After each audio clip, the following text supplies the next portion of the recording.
آپ کی آمد آئی تو ایسے جی کتنے نبی پیدا ہوئے، ابراہیم علیہ السلام پیدا ہوئے، سارے نبی پیدا ہوئے، کوئی زمانے میں کچھ نہیں ہوا، لیکن جب آپ پیدا ہوئے تو ساری دنیا کے بت زمین پہ گر گئے، دھڑم دھڑم دھڑم۔ ایران کے بادشاہ کے عبادت خانے میں 1000 سال سے آگ جل رہی تھی، بجھنے نہیں پائی، 1000 سال آگ کے پجاریوں کی حکومت تھی، آگ نہیں بجھی۔ ادھر میرے نبی پیدا ہوئے، آگ بجھ گئی، ایک دم بجھ گئی۔ ایران کے بادشاہ نوشیروان نے محل بنایا تھا تو اس نے اس کے اوپر بنائے تھے برج، جو اینٹوں کے نہیں تھے، پورا پتھر کاٹ کے، پورا پتھر کاٹ کے، تو اس کے 14 برج ایک دم زمین پہ آ گرے۔ پریشان ہو گئی کیا ہوئی؟ ساری دنیا کے پتھر بت جو پڑے ہوئے تھے سب منہ کے بل زمین پہ جا گئے، اور پتھروں سے آواز آئی ہمارا زمانہ گیا اور آخری نبی کا زمانہ آ گیا۔ جس دن آپ پیدا ہوئے مکے میں ایک یہودی آیا ہوا تھا کاروباری سلسلے میں، کاروباری سلسلے، تو حرم میں آ کے شور مچانے لگا، آج کسی قریشی کا بیٹا پیدا ہو؟ کہنے لگا ہاں پیدا ہو۔ کہ اس کا باپ کدھر ہے؟ کہا ہے نہیں، کوئی ایسا بچہ پیدا ہوا جس کا باپ مر چکا ہو؟ کہاں؟ عبد المطلب کا پوتا پیدا ہوا، کہ مجھے دکھاؤ۔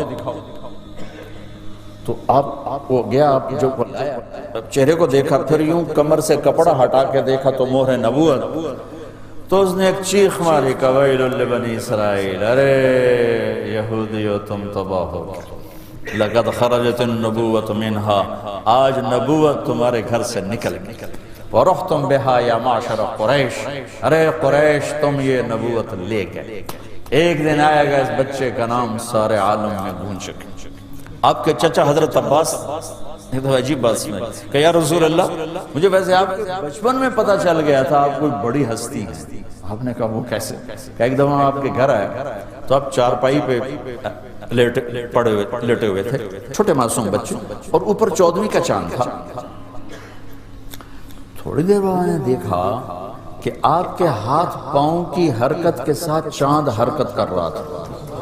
بچہ نہیں ہوتا ایسے ایسے کرتا ہے، یہ اللہ اس کو سکھاتا ہے، اس کا ڈائجسٹو سسٹم تاکہ کام کرتا رہے۔ تو کہا میں نے دیکھا کہ جب آپ یوں ٹان کرتے تو چاند یوں ہو جاتا تھا، جب یوں کرتے تو چاند یوں ہو جاتا تھا، جب ہاتھ آپ یوں کرتے تو چاند ادھر ہو جاتا، جب یوں کرتے چاند ادھر ہو جاتا تھا۔ مجھے تو اسی وقت پتا چل گیا تھا کہ کوئی ہے صحیح بڑا کام ہونے والا۔ تو آپ نے کہا کان القمر یناغینی ویحاکینی، چاچا چاند مجھ سے کھیلتا تھا، مجھے کہانیاں سناتا تھا، مجھے رونے سے روکتا تھا، جسے 14ویں کا چاند نوکر بن کے کھلائے وہ کیا ہستی ہوگی۔ اور اسی کی زندگی کو اٹھا کے باہر پھینک دیا، صرف مسجد کی نماز کو اسلام بنا دیا، صرف مسجد کی نماز کو اسلام بنا دیا، یا بیت اللہ کا حج اسلام بن گیا۔ باقی ساری میرے نبی کی زندگی کتابوں میں رہ گئی، دفتروں سے نکلی، گھروں سے نکلی، معاشرت سے نکلی، رسم و رواج سے نکلی، کیا سے کیا بن گیا۔ میرے نبی کی زندگی اللہ جیسے قرآن کی حفاظت ہے، کوئی بدل سکے آج تک قرآن؟ آج تک کوئی قرآن کو بدل سکے؟ اللہ نے کیسا حفاظت کا نظام چلایا ہوا ہے کہ زیر زبر آج تک کوئی نہیں بدل سکتا۔ 1935 میں جرمن بہت طاقتور ہو گیا تھا، جب یہ ہٹلر کی حکومت آئی، پھر اس نے جنگ عظیم بھی چھڑ دی، تو وہاں کے پادریوں نے بائبل کٹھی، تو انہوں نے 70 والیوم کٹھے کیے۔ جب اس کو پڑھا تو سب میں زمین آسمان کا فرق، دن اور رات کا فرق۔ وہ سر پکڑ کے بیٹھے کہ ہن اے سچی ہے یا اے سچی ہے، اتنا فرق۔ وہ کہنے کہ اچھا نہیں کرو مسلمانوں تو قرآن کٹھا کرو، اندیاں بھی غلطیاں پکڑو۔ اپنے انہوں نے 70 کٹھے کیے اور ہمارے 40,000 قرآن کٹھے ساری دنیا سے۔ اور 1935 میں پریس نہیں تھا، ٹھیک ہے، بہت تھوڑا پریس تھا، ہاتھ کے نسخے تھے۔ 40,000 قرآن کٹھے کر کے اور بیٹھے رہے ان کے اوپر، سطر سے سطر ملائی، لفظ سے لفظ ملایا، زیر سے زیر، زبر سے زبر، پیش سے پیش۔ 40,000 قرآن میں ایک جگہ فرق نہیں دیکھ سکتے۔ تو میرے اللہ نے اپنے قرآن کی کیسے حفاظت فرمائی؟ اسی طرح میرے اللہ نے اپنے حبیب کی زندگی کی حفاظت فرمائی۔